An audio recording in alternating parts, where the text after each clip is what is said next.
Sure.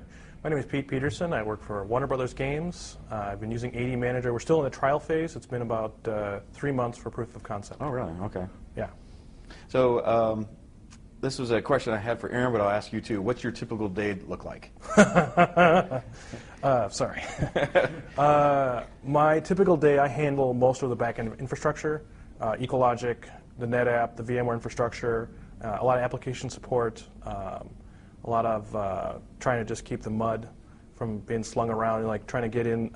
We have a lot of incidents that come up, and so a good portion of my day will be random incidences or spinning up new services or monitoring new services. So it's kind of, there's lots of room for work to be done. Mm-hmm. You currently use Service Desk. Have you looked at any of the Manage Engine Applications Manager or Op Manager for the monitoring? We did. We had 2 application enter, 1 application leave battle royale between SolarWinds and Op Manager. And actually, as far as correct me if I'm wrong, I think it really came down to we were worried that other sites and other folks would be unaware of the name of Op Manager, and when they saw the price that we only paid like this much for it, they're like, well, that can't do anything, and we would look bad buying Op Manager. I mean, that sounds crazy that we would be. It would look bad that we didn't spend enough money on it. That's like, maybe we should crank the price up by about $30,000, and it might, we might be able to sell it to our business better. Also, well, we can increase the price. There's less risk. See, there's certain things, especially with a platform that we're going to spread across everything. If we spend a lot of money, if we save a lot of money, you get a pat on the back, and it works. If you spend very little money and it fails, you get fired. Yeah. So especially with monitoring of critical system applications, the risk was too high to take a chance on anything that wasn't a global leader. Like, you know, if we could have spent more money, I would have spent more money, because that is the one thing I cannot have fail. I cannot have a customer calling me for any reason at 3 a.m. in the morning saying something is down and I didn't know about it. Right. Well, check out IT360. That might be a succession down the line. Yeah. So what do you like about ADManager?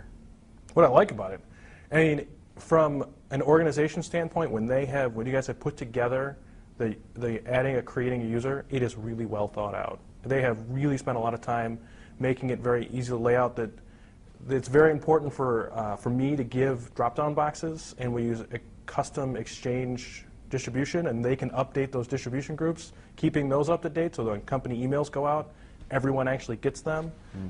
Being able to not only, you can change things in it, and like as you're doing the template, you choose a template based on the metric that we have.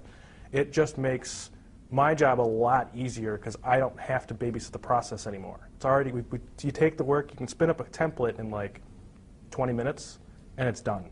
And then I can hand it off to HR, I can hand it off to the help desk, I can hand it off to the hiring manager. I think for me, since I manage a lot of the application servers and there's user account logins and little detailed bits and pieces for each one of those, I get requests all the time with our current pre-ADManager implementation of new users that people, our other help desk technicians forgot to add them to this group, forgot to add them to that group, forgot to do this, forgot to do that, and there's all this cleanup, or it comes back and bites in the ass a month later when somebody tried to do something and they didn't have the right permissions or whatever.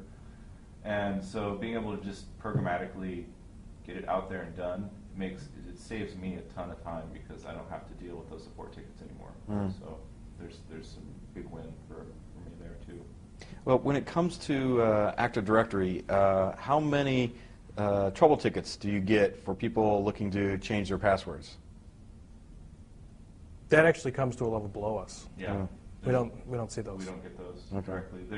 Sometimes they do dribble in where there's like, and this is something where it's like a self-service portal, I think wouldn't fix it because some of our application passwords go through other centralized password clearinghouse systems, and so they get, someone's password will expire, but then the clearinghouse still writes cookies and web browser pages to their machine, and so it works on some but not on others, and they get all confused, and then they're like coming to me crying, and I kind of have to reset everything for them manually. So it's not something the self-service portal would have ever solved for them. Yeah. You in your presentation out there, you mentioned you like the API. Tell us a little bit about that. The API gets me really excited because you've got both SOAP and what's the URL thing called? send it into. It's the second tab. So there's kind of the email one where you can actually put tags in email. Then there's the SOAP API that you guys, it feels like that's new, like you haven't really implemented a lot. And then there's the other one where it's just like you submit it in the URL, the whole ticket in a URL. And having all the different methods is extremely useful because we don't always have the same scripting systems working with stuff. Certain scripting things are not smart enough to be able to send SOAP requests. Others can just send an email because they might be a remote system or whatever. And being able to have the option of having all of our monitoring systems, ADManager, other applications, whatever, the opportunity to squirt in help desk requests built on automated processes is something that we've dabbled in. We know we're going to have to do it at some point, and it's kind of a relief to know that it's there so we can actually use it. It is new, and the roots of our company is all APIs. Our first product was an API product, so we designed these end user products, and we thought, hey, end user, they don't need to customize, they don't need to write to APIs. But now we're exposing these APIs for power users like yourself that you can exchange information easier. See, I like the idea that I don't have to write an app. If I wanted to get data out of the help desk system, instead of having to write something, had to talk SQL query to the backend database and have to learn the whole schema and all that other stuff, I just make the application deal with it because hopefully the API doesn't change very often. You can change your database schema however you want, and I just worry about auth, ask what I want, I get a response back, and I do what I need to do. That's really powerful. So, do you have any more questions on the ADManager side? I don't know. No. I did appreciate the auditing because you guys have pretty detailed auditing in the client logs, and if you didn't have that, we couldn't even begin to entertain it because of that's a requirement that we have. Because of the policies of Warner Brothers Corporate. We have to track everything that anyone does in Active Directory, and I don't have to give them AD rights. I can give them a service account with very, very specific rights, and then it tracks the user using it, which is It'd be nice if we could do some sort of log shipping into the Windows event log or something. That would be pretty cool. How do you find the file server auditing? File server? How do you do the file server? File server auditing. File server auditing. Oh, that's a PowerShell script that goes through and looks for non-inherited permissions.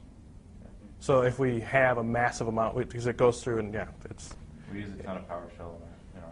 You have to with a big Windows shop. Yeah. Nearly all Windows. So basically, we're all Java platform on Windows to execute these applications. So. Well, good. That's it. Okay. Oh, Appreciate it.